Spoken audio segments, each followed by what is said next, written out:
Hi, all, and thank you for coming to today's program with Jesse Wegman, a member of the New York Times Editorial Board, and Congressman Jamie Raskin. I'm Andrea Grossman, the founder of Writer's Bloc, now in our 25th season. Election Day is 13 days from now, and tens of millions of American citizens have already cast their ballots. So what would our country look like now if we had no electoral college? It seems that our founders were onto something good when they conceived a government of the people, by the people, and for the people. But the questions Jesse puts to us are what many have been yelling and screaming about for years. How can we possibly have such a government of, by, and for the people when the Electoral College throws a wrench into our presidential elections? Popular vote versus the strange and outdated, unjust Electoral College system is just one of the issues Wegman tackles. How about ranked voting? Is the two-party system outdated? And a most timely and urgent question is, what is the national popular vote Interstate Compact, and how does it effectively mute the Electoral College? Jesse's book, Let the People Pick the President, is a great argument with a way forward. Read it, people. The election is pretty close. Congressman Jamie Raskin is an outspoken member of the House, a Democrat from Maryland, and I'm so honored that he's taken time to be here. Congressman Raskin made waves less than 2 weeks ago, it seems like, who knows how many weeks ago, when he and Speaker Pelosi reintroduced Raskin's 2017 legislation, which would establish an independent commission on presidential fitness to govern. His bill is called the Commission on Presidential Capacity to Discharge the Powers and Duties of Office Act. It has 37 co-sponsors, and it's amazing that we even need it. Anyway, today's program will prompt many questions. You can email us at reservations@writersblock.com during the program, and we'll try to address them. I urge you to visit our website link to order a copy of Jesse's book, Let the People Pick the President. And as always, if you like this program and want to see them continue, here's the NPR thing. Please consider making a tax-deductible donation. The link is on the website, and we thank you. I welcome Jesse Wegman and Congressman Jamie Raskin. I'm so grateful that you're here. Well, thank you, Andrea, and I'm delighted to be with everybody. This is very exciting to me. Jesse, I want to start with a compliment, which is you write with tremendous grace and fluidity, and you have a light touch, and it's by far the most readable thing I've ever checked out about the Electoral College. So congratulations on that. Thanks. Let me ask you this question. You start by putting everything in a grand historical perspective, and you talk about the way that various anti-democratic impediments and obstacles in the Constitution have been dismantled, but not the Electoral College. Why is that? It's a great question, and I'll just also echo my thanks to Andrea and Writer's Block for having me and having us, and to you for moderating this debate, as I'll get into, or this conversation, I should say, as I'll get into later. The congressman was one of the very first people I called when I started writing this book, and he gave me some really amazing ways to think about this as someone who's been involved in it for decades, in the reform effort for decades. And I also have some of my favorite quotes in this book are from you. So I'll make sure to read those. I'll get to them soon. But to answer your question, it's a great question, and it's a question that has bedeviled reformists and advocates for change for centuries. Why, if this system is so problematic, if people are so aware of its flaws and have been from the founding, why do we still have it? Jimmy Carter back in 2000 was asked about the Electoral College, and he said, my prediction is that in 200 years, we'll still have the Electoral College. There's a kind of fatalism about it, right? And of course, one way of looking at it is to say, everything looks impossible to change until the moment that it changes, right?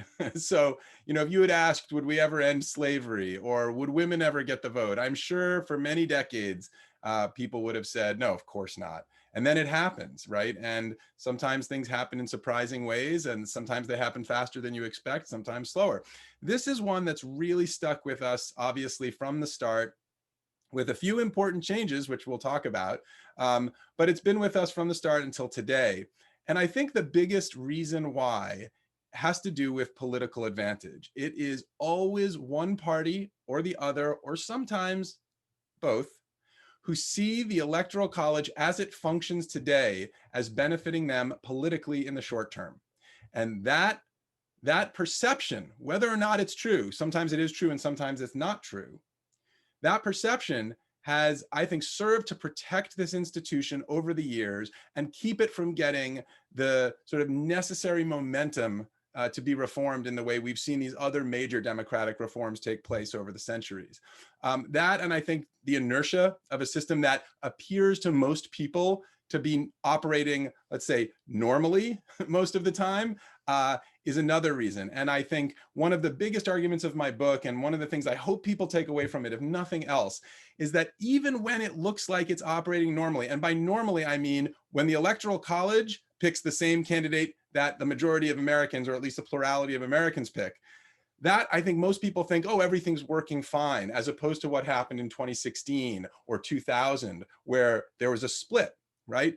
The argument in my book is, even when it happens, even when it aligns, even when the Electoral College picks the popular vote winner, the Electoral College, as it is functioning today, is causing great harm to our representative democracy because of what's called the winner-take-all rule, which we'll get into later.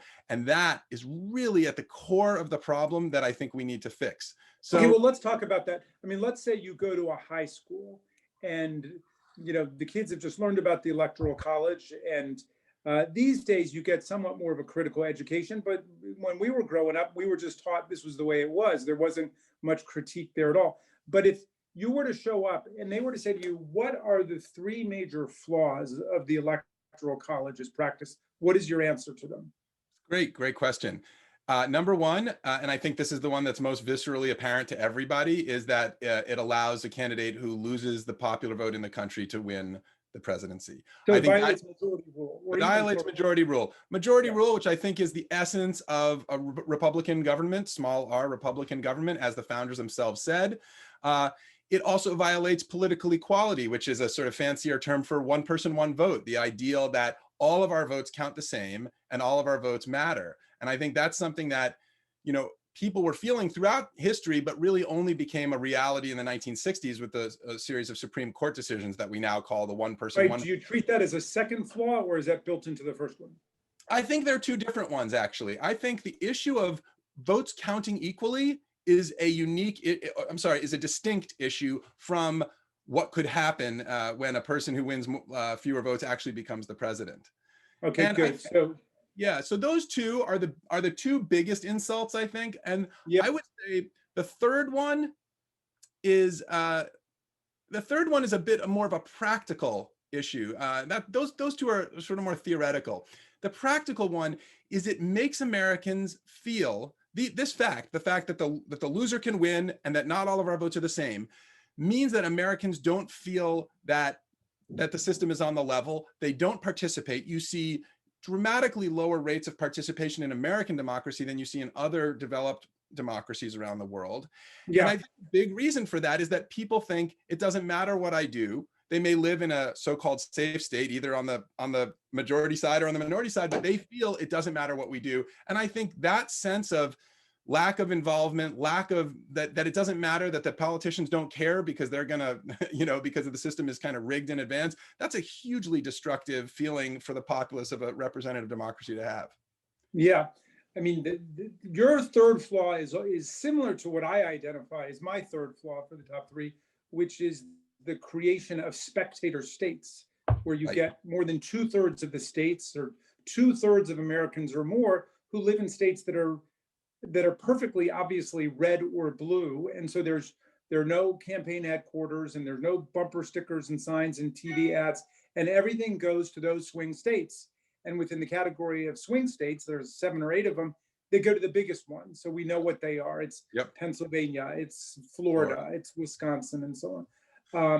And that's completely irrational, bizarre way to conduct an election.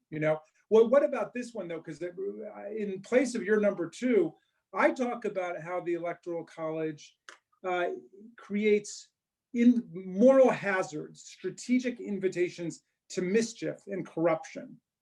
Do you agree with that? I absolutely agree with it. I think That's actually a whole, that's its whole own genre of discussion, I think. And I would love to address that. When you talk about, you mean because the electoral votes are isolated to individual states, a bad actor could choose to interfere in a specific place and actually have a dramatic outcome in a way that he or she couldn't if the election is really diffused across all 50 states. I mean, that's the story of Florida, isn't it? That's the story of Florida. Yep. And those bad actors were all the way from Catherine Harris, the Secretary of State, who doubled as Bush's campaign manager, right, all the way up through 5 justices on the Supreme Court, because you had a very close election. That's why all of the Democrats are out there in this election saying, we need a landslide. It's going to be very tough to steal a landslide, but if it gets real close, that could be a stealable election. Well, the thing I like to say about 2000 is, you know, people often say, well, if you had a popular vote, you would never know who won. You would have recounts till the end of time. And they say, wait a minute. In 2000, we knew who won the popular vote on election night. There was no question. It was Al Gore. It was the Electoral College that made us wait 36 days for an answer from Florida. And it was the up and down of those 36 days, the drama in the courtrooms going up and down to the Supreme Court that transfixed the nation and made everybody kind of go crazy. And, and Bush won only by 529 votes because of, you know, all of the voter suppression and Catherine Harris contracting out to kick thousands of people falsely off of the rolls and so on. So you can have a tiny margin in a state and you get all the, so talk about the winner take all nature of it. So the winner take all rule, which is what you've just really illustrated with what happened in Florida and then again what happened in 2016. It's a rule that states use, state legislatures adopt these rules, and it is a rule for how the state awards its electoral votes. The Constitution, this is something that I think a lot of Americans don't understand when we're talking about the Electoral College. People often think that the way the Electoral College functions today is what's in the Constitution, and that's just not true. What's in the Constitution is a sort of pretty simple structure, which is states get a number of electors equal to their representation in Congress, right? So they're members of the House of Representatives plus their 2 senators. Beyond that, it's up to the states to decide what to do. They decide how to choose those electors, whether they're even going to let their citizens vote at all for president or just pick the electors themselves, which states used to do in the founding years and then switched over to a popular vote eventually. And then this other decision that you're referring to, which is how do we award those electors to the different to the candidates? All but 2 states right now use the winner take all rule. And it means exactly what it sounds like it means, which is a state gives all of its electoral votes to the candidate who wins the most votes in that state, no matter if the margin is 5 million or 537 in Florida. And that is really, that's like the central insult, because what it does is it effectively erases all of the voters in the state who didn't vote for the candidate who got the most votes. Those voters disappear before the real election for president actually happens, which is the electors casting their ballots in December. Yeah.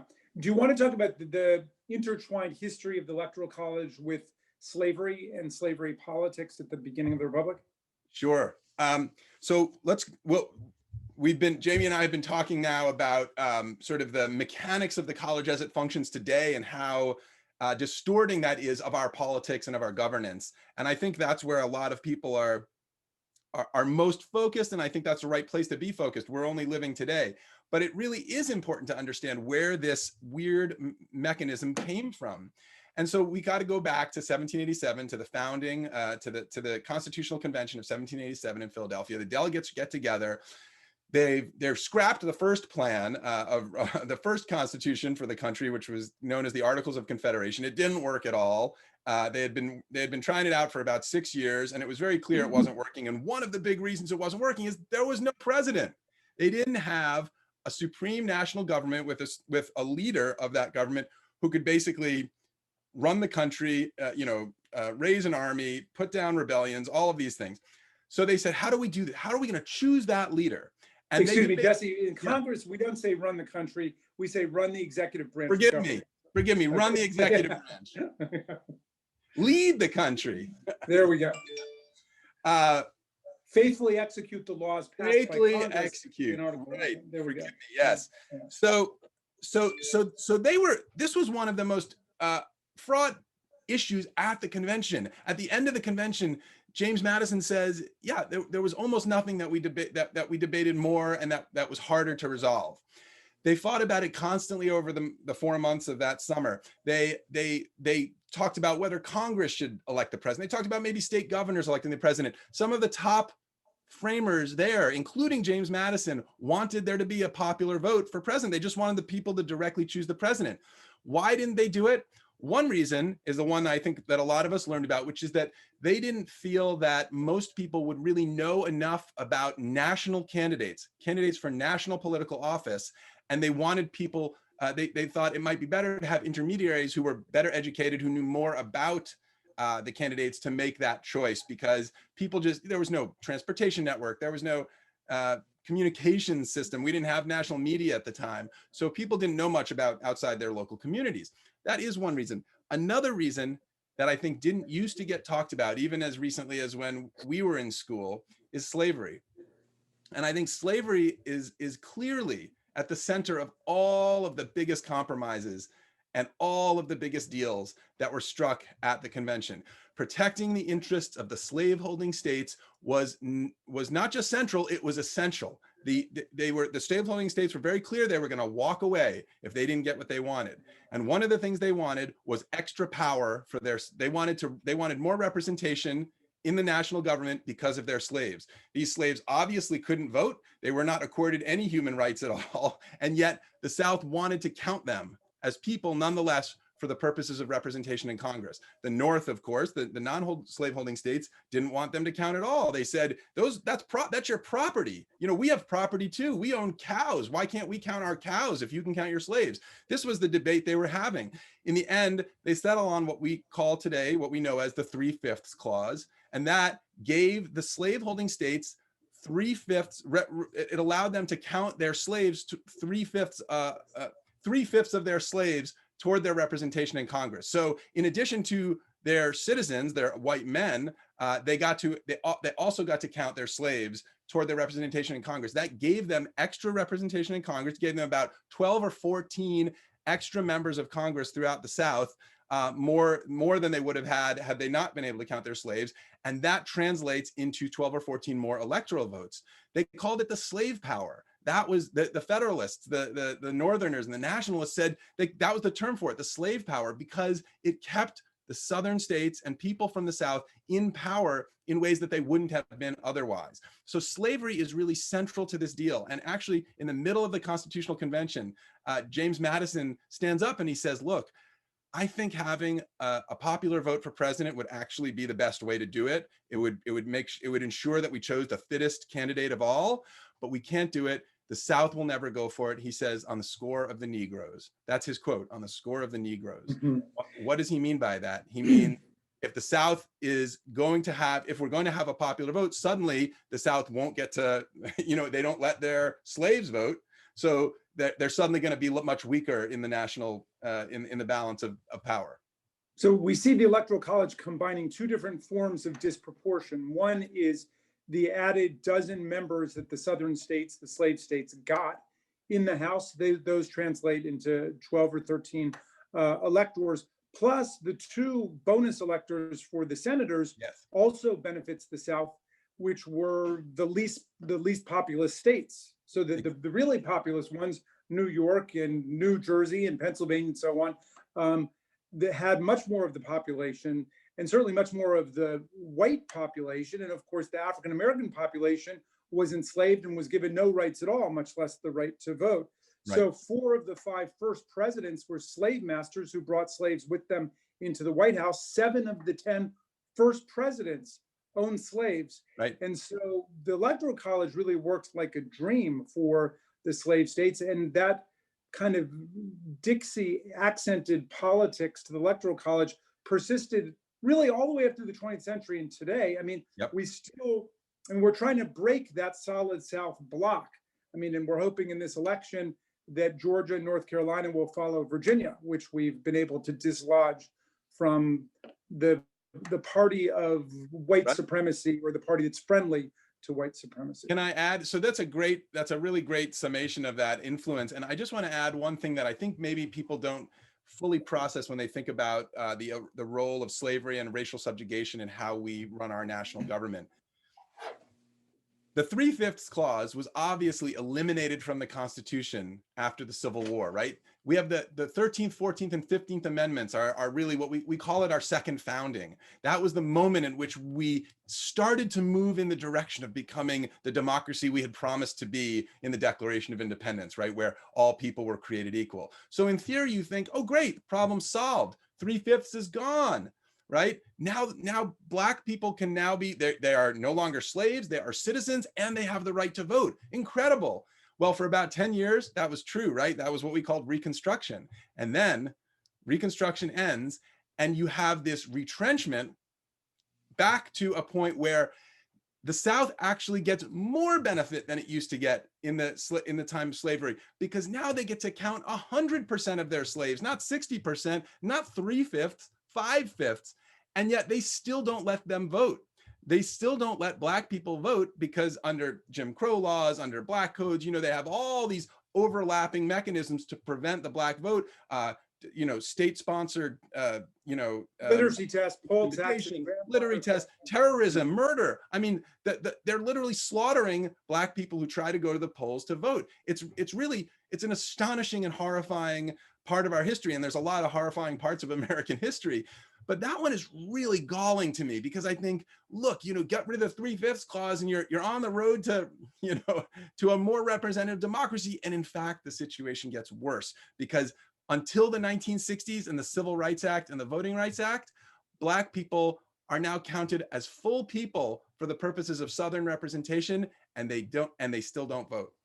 So now, instead of counting 60% of the African-American population in the states of disenfranchisement, we're counting 100% for Right. purposes of reapportionment. And you're swelling the white supremacist delegations that much more for the whole period, of Jim Crow, basically from Plessy versus Ferguson all the way up to Brown versus Board. This is, I call that the 5/5 clause. Exactly. And in theory, the Constitution had a solution for this, right? The 14th Amendment, when it was passed, Section 2 of the 14th Amendment says, if you disenfranchise eligible voters in your state, you will lose representation in Congress equal to the proportion of voters that you've disenfranchised. Say, if you disenfranchise 25% of your eligible voting population, let's say your population 25% Black, and you disenfranchise all the Black people in your state, you're going to lose 25% of your seats in Congress, and therefore 25% of your presidential electors. That sounds like a pretty good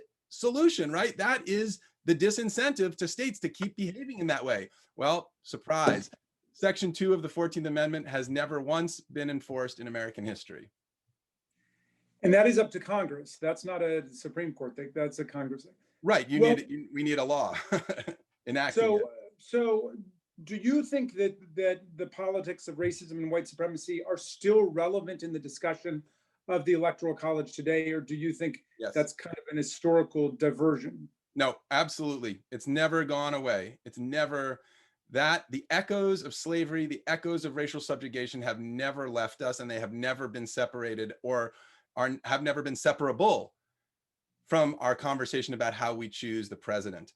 And I think the examples we have lots of examples of this, and I hesitate to, I know people don't like being called racist today in America. You know, I hear Republicans say it's the worst thing you can be called in America is a racist. And I think, well, I think there's some Black people out there who might disagree with you. And I think, you know, when I hear people talk about how, oh, if we get rid of the Electoral College, big cities are going to overwhelm the vote. Well, there is a long history in American politics of using the term big cities as a code for people of color. And I think that often is, I won't say that everybody who complains about big cities is a racist, but I will say that racism and complaints about big cities have gone hand in hand for a very long time in this country. The argument is nonsense anyway. It would be as if to say, in my state, that you get elected by just going to Baltimore in Rockville if you wanted to run for governor, which is ridiculous, because a lot more people live in suburbs or in the country. And so, you know, any political campaign manager worth his or her salt is basically going to allocate resources to where all the people are rather than just go to one place. Right now, what we have is all the resources going to a handful of states and ignoring the vast majority of the American people, right? Right. Well, I mean, this is chapter 9 of my book, which I do hope you buy and read. Chapter 9 I interview Republican and Democratic campaign managers for about 25 years of recent presidential campaigns. And I said to them, how did you run to win an electoral college election? And what would you have done differently if you had had to win a popular vote election? And it was fascinating. They were dying to talk about this. I figured, look, if we're going to talk about the consequences of a massive electoral reform to our system, I would like to talk to the people who are paid to do this every single day, the people who actually have to design national campaigns. And almost to a person, they said to me they would prefer to have a popular vote election. And they all described exactly what you just said to me, which is, this is nonsense. People who are saying, oh, it'll only go to the big states, they'll only go to the, metropolises on the East and West Coast. They don't know what they're talking about. The people who know what they're talking about are the people who actually have to win campaigns. And what they say is, no, when we have to win a campaign where every vote counts and the person who gets the most votes wins, we go everywhere. We don't ignore any part of the state or any part of the area, the region that we're campaigning in, because we know every vote counts. And even if we know we're not going to win a particular area, we want to lose it by less. And that was really a fascinating insight to me. I mean, to them, that's campaigning 101, but it wasn't something that I had thought about. And their point was like, look, in Ohio, let's say you're running for governor of Ohio, as you say, you don't just go to Columbus and Cincinnati and Cleveland. No, you go to the suburbs, you go to the rural areas in proportion to how many people live there, because you need all those votes. Yeah. All right, well, let's turn to talking about solutions. And I got to say, I'm going to give you another compliment. I mean, there are not too many journalists who actually will seize upon a pathway out of something. Most of them are content to just decry how corrupt and decadent everything is. But you actually pick a solution, which I think is the preferred solution now of the real activists. So tell us what draws you to the National Popular Vote campaign, and how do you describe it to people? Sure. I mean, that's a really interesting question, is how do you describe something to people that is a major reform of an issue that people feel very hot about, and that there seems like there's a lot of partisan rancor about. And one of the things I do first is I try to defang the issue. And that's because what people don't realize, because we're so caught up in the last 20 years of what's happened in our politics, is that for 200 plus years, until 2000, there was no partisan dispute over the Electoral College. Some people liked it, some people didn't like it, but it didn't have a Democratic or Republican sheen to it. It was a fundamentally, I won't even say nonpartisan, but it just didn't have a partisan valence. And people fought constantly to try to replace it. There have been 800 efforts in Congress. I think you probably are responsible for at least some of them, to amend or just outright abolish the college in place of the popular vote. That's more than for any provision of the Constitution. So we come to this moment in history, this moment of potential reform, with a long stack of, or a huge stack of reform efforts that have failed. And one of the most impressive ones that I talk about, which everyone seems to have forgotten, is in the late 1960s, we came within a hair's breadth of eliminating the Electoral College in a constitutional amendment and replacing it with a popular vote. And I tell that story in chapter 5 of the book. But what happened is, and what the National Popular Vote Compact is, it's a bit of a mouthful. It's called something an Interstate Compact. What it really is, for people who don't know the term, it's just an agreement among states. There are interstate compacts in place right now all over the country, dozens of them, if not hundreds, covering all kinds of issues that states need to kind of work out among themselves. The National Popular Vote Interstate Compact is one of those. The states that join it, the compact was created by a computer scientist in Northern California about 15 years ago, and he started pitching it to state legislatures in 2006 or so. My interlocutor here, for those who don't know, was the first person to bring the Popular Vote Compact to a vote in a state, and he was the first person to get it passed. Maryland was the first member state of the National Popular Vote Compact in 2007. It was my first bill, too. It was your first bill.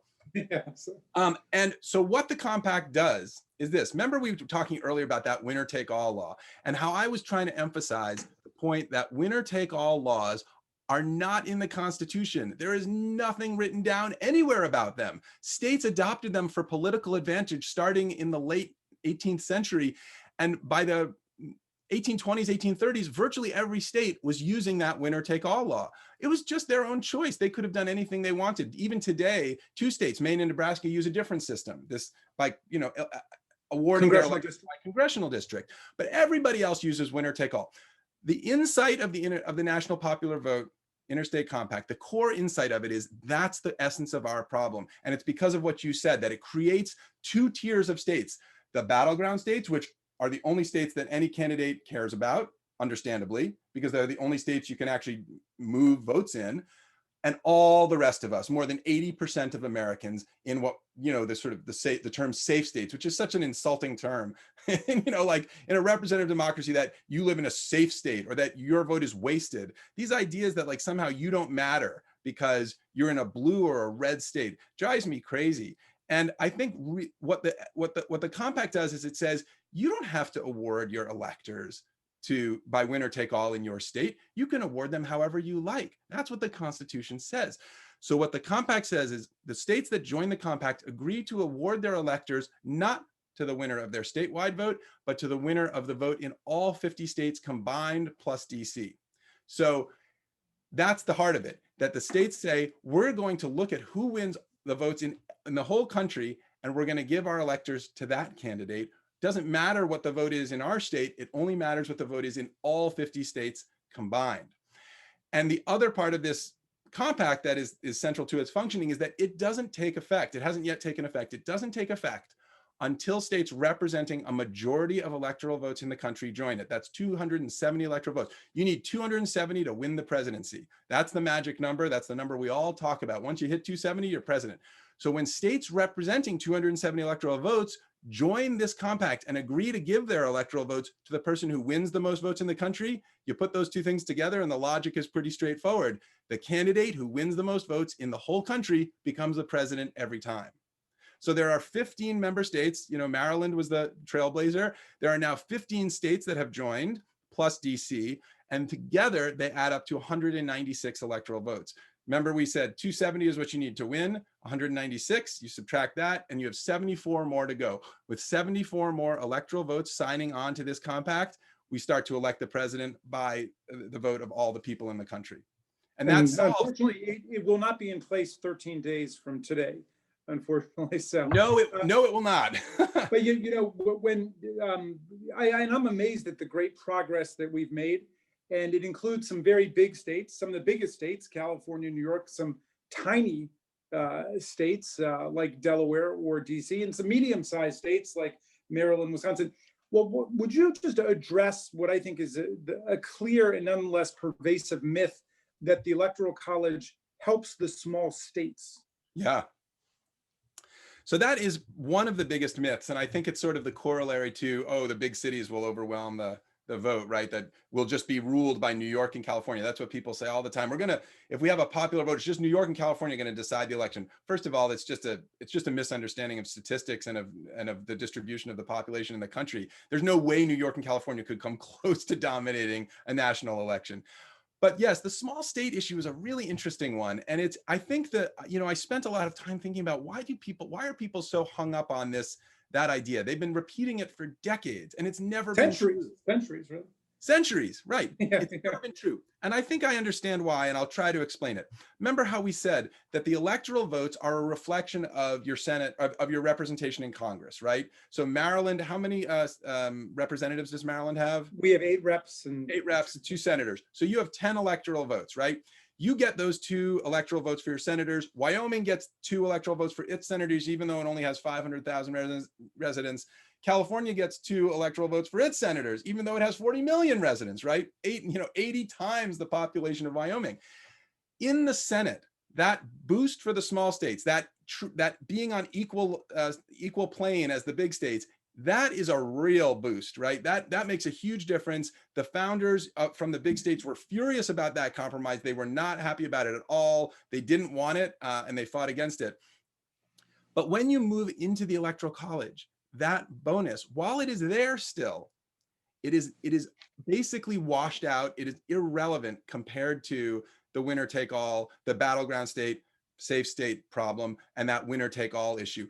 The state of Florida matters so much more, and it has so much more influence in the outcome of the election than any small state could ever hope to have. So I really think what people are, the fallacy that people are repeating when they say, oh, it protects the small states, is they're thinking about the Senate.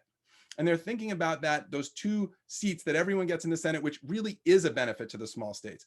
And they're not realizing that when you transfer those 2 seats into the Electoral College, there is a little benefit. They do get, Wyoming's technically, someone in Wyoming has more of a bite out of their electoral vote than someone in California does.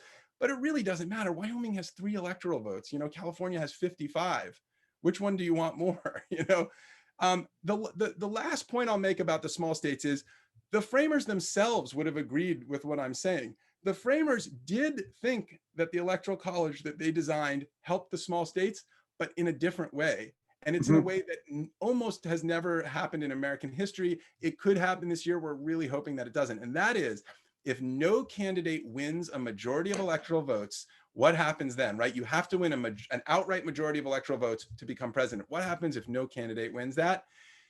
The election goes to the House of Representatives. And how does the House of Representatives decide the election? By a single vote from every state, not by who's, the Democrats have what? Not one member, one vote. It's not one member, one vote, one state, one vote. It's even worse than the Senate, because at least the Senate could have a member from each party. It's one member, one vote, which means that any state that has a majority of Republican delegation will vote for the Republican, and vice versa for the Democrat. Right now, Republicans have a majority of delegations in the House of Representatives. Donald Trump would win the election if it went to the House of Representatives. In that way, small states would have a huge advantage. One quick point, a footnote on that. You're right if it came today, but in January, Trump continues to talk about forcing a contingent election, and we think we've got a lot of ways of stopping him. But it's true that he's talking about doing it, but it's the new Congress that votes, not the old Congress. Absolutely fair point. And I think the implication of what Jamie is saying is, it's very possible that Democrats will take over will become the majority in enough delegations in the House of Representatives in the new Congress that they could, in theory, have more than 25, states. Well, that is true, but your original point is correct also, Jesse, which is that you only get to a contingent election in the House of Representatives if there's a failure of anyone to assemble a majority in the Electoral College of the electors cast by the states. So that means, well, either you've got a multi-candidate election like 1824, where it was John Quincy Adams, and so it's divided up and nobody can get a majority, or you have the bizarre situation which happened in 1800 in the famous Jefferson-Adams race, but it was Jefferson and Burr who ended up tying because of the peculiarities of the way that they ran the Electoral College then. And so Burr, being Aaron Burr, refused to step down, being the mischievous rapscallion that he was, and forced it to 36 ballots before Jefferson was able to beat him. But it would somehow require the Republicans to deny Biden a majority. And so it would require very fanciful work. Yes. And extremely difficult if we get a landslide. I just want to put that out there, which is to underscore the importance of a landslide. Yeah, I agree. And the election, this contingent election hasn't happened in 200 years. I think there is no one in America that I've met yet who thinks it is a good idea. There have been multiple attempts to amend it out of the Constitution for the reason that we've said, is that it has this crazy equalizing of what now Wyoming and California literally would have equal power in choosing the president. Yes. I want to say just one last thing about this Interstate Compact, and I'm sure there's going to be questions about it, because there always are. It's a bit of a difficult thing for people to wrap their heads around. It's a major reform, and yet it's also quite simple and elegant. But here's what I want to say is, I think it really brilliantly reframes the whole debate over how we choose the president. And this is why. I think right now, what this compact reveals to us is, right now, we have a national popular vote for president. We constantly debate, should we have a national popular vote? Should we have an electoral college? No, we have a popular vote for president. in all 50 states in DC, the people themselves go to the polls and they cast their ballots, and they have been doing so for 200 years, right? The last time a state actually took that power back to itself was in 1876 in Colorado. And that's just because they didn't have enough time to, they had just been admitted to the Union a few months before the election, and they didn't have time to set up a statewide popular vote. It is just assumed that the people vote themselves. The only thing that is preventing that vote from being counted as such, from being represented as it exists in reality, is those winner-take-all laws. Those winner-take-all laws, which make California into a blue state and make Texas into a red state. Even though there are millions of Republicans in California, even though there are millions of Democrats in Texas. I saw a tweet yesterday from a Trump supporter showing a picture of a huge crowd lining the street in California as Donald Trump went by in his motorcade, and they're like, folks, this is California, and Trump has this turnout. And I was like, yeah, of course, there are millions of Republicans in California. California is a huge state. There are millions of Democrats and millions of Republicans in virtually every state. That's why I love the cover of this book. This is an actual map of Southern Virginia and Northern North Carolina at the border, showing county lines and showing what their actual voting results were in the 2016 election. And the point is, like, yeah, there's some red here, there's a little more dark purple blue here, but it's essentially a purple map. And when you look at the whole country, that's what you see. You don't see state lines, you see just people. That's what some of the founders wanted at the very beginning. They said, we don't care about states, we care about people. People are the relevant metric here, right? Not these random arbitrary lines. It's people who choose the president, or it's people who should choose the president, and not states. That argument obviously lost at the convention, but I think there was some vision there about what America was going to become eventually, which was an expansive, inclusive, representative democracy, and not an oligarchy, and not a white supremacist state. It was going to be what it is today. So, and there's an ingredient of hope to your book, because you do talk about the dismantling of the anti-democratic features of the original Constitution, like the exclusion of women, like the indirect selection of U.S. senators, which was overthrown in the 17th Amendment in 1913, and so on. Well, do you think we will get rid of the Electoral College? Do you think the national popular vote will be the vehicle? And what role do you think this election is going to play? So whether the compact is the vehicle is a really hard question to answer. I think as I said, it's a brilliant, elegant solution, and yet, there are going to be I know there's legal challenges, there's constitutional challenges to it. I discuss them in the book. So whether that is actually what gets us there, whether the threat of that is what gets us there, whether a constitutional amendment is what gets us there, I'm a little bit wary to kind of make any predictions. Here's what I will say, is that what's simmering just beneath the surface of what appears to be a real partisan brawl is, I think, a general agreement that this is a terrible way to choose a president. And the best quote, the sort of simplest, pithiest quote that illustrates this, as usual, comes from Donald Trump, who is kind of like the nation's id in some ways, right? And so I have it in the inside book jacket because it's such a good quote. Donald Trump said, "The Electoral College is a disaster for democracy," right? This is you may have seen this quote. He tweeted it. And when did he tweet it? He tweeted it on election night of 2012. Why did he tweet it on election night of 2012? Because he thought briefly, based on certain returns, that Mitt Romney was going to win the popular vote and yet lose the Electoral College to Barack Obama. Mitt Romney was his candidate. He was furious. And all I could say was, amen, brother. I know exactly how you feel, right? Of course, that didn't happen that night. Barack Obama easily won both the popular vote and the Electoral College, but the mere hint that it could go against him, the mere hint that majority rule would be violated against his candidate was enough to make him furious. And I guarantee you that millions of virtually all Republicans feel the same way and would feel the same way. So I really think underneath all the partisan rancor is actually an agreement that we need to have a direct popular vote for president. Well, and Trump goes on to say in that same quote that it makes America the laughingstock of the world. Now, of course, he's trying to bury both his original sentiment about the Electoral College and also the fact that he was supporting Mitt Romney for president. So strenuous. Well, but you know, another tweet he wrote that night, which he then deleted. And I don't know why he never deletes his tweets, except for the ones that have typos in them, which is weird because all of his tweets have typos in them. But another tweet he tweeted that night was, "More votes equals a loss, revolution."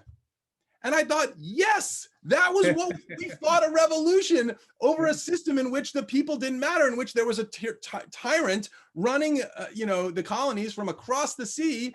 And we wanted a Republican government, right? We wanted a self-governing republic that was run on the principles of majority rule. And so everybody feels that. That's what's both maddening to me, but also I find hopeful, because I think that when in a situation where Republicans can experience that loss in the same way that Democrats have, it suddenly is stripped of its partisan sheen. And so the example that I've really been using a lot lately is Texas, right?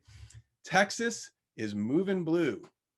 Texas has been a red state for decades. It has seemed to be a lock for Republicans, but demographic and political changes are moving it very quickly in the other direction. I think I'm skeptical that it will happen this year, but the fact that we're even having a conversation about whether Texas might go blue should terrify Republicans, because there is no path to the White House without Texas for Republicans. And if they suddenly find that they can't win the Electoral College because Texas has now turned blue, I think there's going to be a total reassessment of their value system and thinking, how do we want to choose the president, right? I mean, right.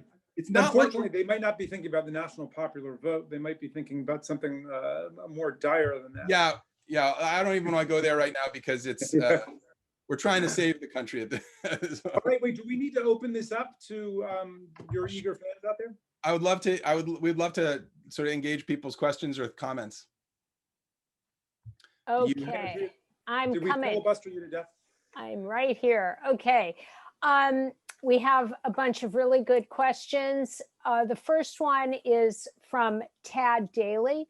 I don't understand why abolishing the Electoral College is seen as a left-right issue, one that Democrats are for and Republicans against. Here in deep blue California, it is both Democratic, Tad, and Tad's Republican Orange County brother, Jeff, whose votes for president are rendered meaningless, which is what you addressed earlier. The same is true for both Democrats and Republicans in countless deep red states. So why isn't abolishing the Electoral College an issue on which left and right unite? He's 100% right. The answer is that for twice in the last 16 years, it is split, and the Republican has won and the Democrat has lost. So, this is why I really want you to read this book and read what happened in the late 1960s and early 1970s when Senator Birch Bayh of Indiana drove a national effort to abolish the Electoral College through a constitutional amendment. He had the support of Republicans and Democrats all over the country. 80% of Americans supported a national popular vote for president in 1968. Richard Nixon, once he was president and he won through the Electoral College, he supported changing to a popular vote. George H.W. Bush, Bob Dole, Gerald Ford. These are like, not backbenchers here, right? More recently, when I first introduced the National Popular Vote Compact in Maryland, a lot of Republicans were interested in it because they said, we get no attention in Maryland, and because we're not part of the presidential election, nobody invests in our party, and we're just stuck, permanently in this second-class status politically. And basically it was the RNC telling them, no, you've got to get off this. You can't be involved in it because we think nationally it hurts us. So there's always this kind of provisional political judgment made by one of the parties. A popular vote hurts us and the Electoral College helps us. But your point is right, which is, people used to get me in the cloakroom, the Democrats, and they said, look, you got my vote, don't worry about it, but just tell me really, who does this help? Does this help us or does it help them? And I would, whisper back really conspiratorially, it helps whoever gets the most votes. That's it. That's the big trick. I actually have that quote in my book from Jamie, because he said that, and then he says, if you get the most votes, you win. If you don't get the most votes, you lose. And then he says, I just want to read this quote because I think it's a lovely way of framing the whole discussion. In every one of these, and he was sort of reflecting after making that comment on the history of democratization in America. And he said, in every one of these tussles to expand the franchise, you get a clash between the high-minded principle of universal voting rights and people fighting beneath that about what the partisan implications will be. And then there's a surrender. Let's just do it and see how it goes. And I actually think that's a beautiful way to think about this, is that, you know, on some level, you just have to make these changes when you realize how anti-democratic, small d, obviously, anti-democratic a system is. You have to make the change, even though it's like, even though maybe you're a little scared because you don't know what's going to come next. So when Birch Bayh introduced his legislation to end the Electoral College, we had just been through George Wallace. So what is the impact of a third party on the Electoral College? It's a great question. So the story of the 1968 election that you're referencing there, and George Wallace's effort to basically blow up the whole thing by doing this, playing this game that we were talking about earlier, and depriving the major party candidates of a majority and sending the election into the House where he could play kingmaker. That really freaked Americans out. And that was the last straw. That was what drove the push for a popular vote amendment. And it actually passed the House of Representatives in 1969 overwhelmingly. 80% of the House of Representatives voted in favor of abolishing the Electoral College and replacing it with a popular vote. It was stalled out in the Senate by a filibuster led by Southern segregationists. So, you know, the story again, the racial subjugation, the history of slavery, these were literally the descendants of slaveholders themselves who were standing up on the Senate floor and preventing us from moving to a popular vote. The question you asked was about third-party candidates.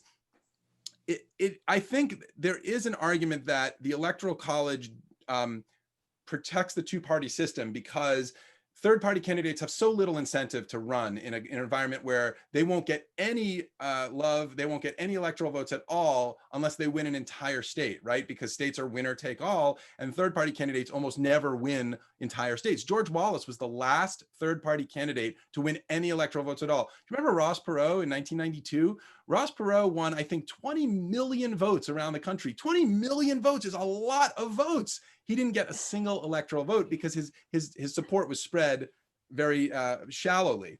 How many did Ralph Nader get? Did he get far fewer. Oh, okay. Yeah, but I guess the bottom line is there's a concern that I think I often hear expressed that, oh, well, if we opened it up and had a popular vote, third parties, fourth parties, fifth parties would all jump into the pot because there's no disincentive now. They all just can win votes and it doesn't matter. And then what you end up having is a president who's elected with, say, 35% of the vote or 40% of the vote. I think there are good arguments why that wouldn't happen, actually. But you know, this gets us into another debate, which is for another time, which is about ranked choice voting. And I think that ranked choice voting is actually the best way to both bring in multiple parties and treat them as serious and respectable contenders, and actually let people have a choice for among a wider range of parties, while at the same time not creating that spoiler effect that, say, Ralph Nader contributed to in 2000 or Jill Stein and Gary Johnson did in 2016. I should say Jesse's clearly a man after my own heart, because I am the author of the National Ranked Choice Voting Bill in Congress to bring it across the country. So I think we're thinking along the same lines here, Jesse. Oh yeah, I'm a big fan of ranked choice voting. Here's another question. Why is it that the National Popular Vote Compact is still relatively unknown?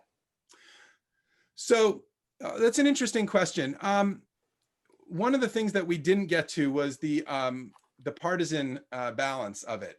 It does not have balance right now. So all 15 states and DC were run by Democrats when they adopted the Popular Vote Compact, when they joined as members. That's a problem, I think. I think it's a problem for a few reasons. One is it's just going to be hard to get to 270 electoral votes with only Democratic-led states. Not impossible, but really hard. Secondly, I think, though, it doesn't look good to have a major reform to our system of electing the president and only one side really driving that reform. And you know, one of the things that's really interesting, and this gets to the prior question, is that in fact there is a lot of Republican interest in the National Popular Vote Compact at the state level. And this is for the reasons Jamie said, which is Republicans and Democrats all over the country realize that they are just basically ignored. They are irrelevant. They are invisible to the national parties every 4 years. And this has impacts every year, right? Because down ballot races are influenced by how much money states get and how much energy they get from national parties. And I think in 2016, in fact, 3 Republican-led states were actually on the cusp of passing that compact. That would have really expanded the pie. It would have really made a lot more people in a lot more states aware of the compact. They were right there about to do it, and then the election happened. And suddenly it looked like a partisan issue again, and everybody ran back to their corners. It was a real setback for the cause. So the only way that more Republicans are going to come on board to abolish the Electoral College right away will be if Biden wins, right? I mean, if he wins in a way that makes them think we can't win under the Electoral College anymore, yeah, I think you open up some avenues of possibility. This is why I mentioned Texas. Yeah. Well, I think we've pretty much run out of time, but I want to thank Congressman Raskin, Jamie, and Jesse for being here. This book, Let the People Pick the President, is just so great. And you know, we all need to read it and understand it. I thank all of you for Zooming in with us, and we'll see you soon. Thank you so much. Thank you, Andrea. Thank you, Jesse, for writing that great book. Thank you. Thank you. Go vote. Yeah.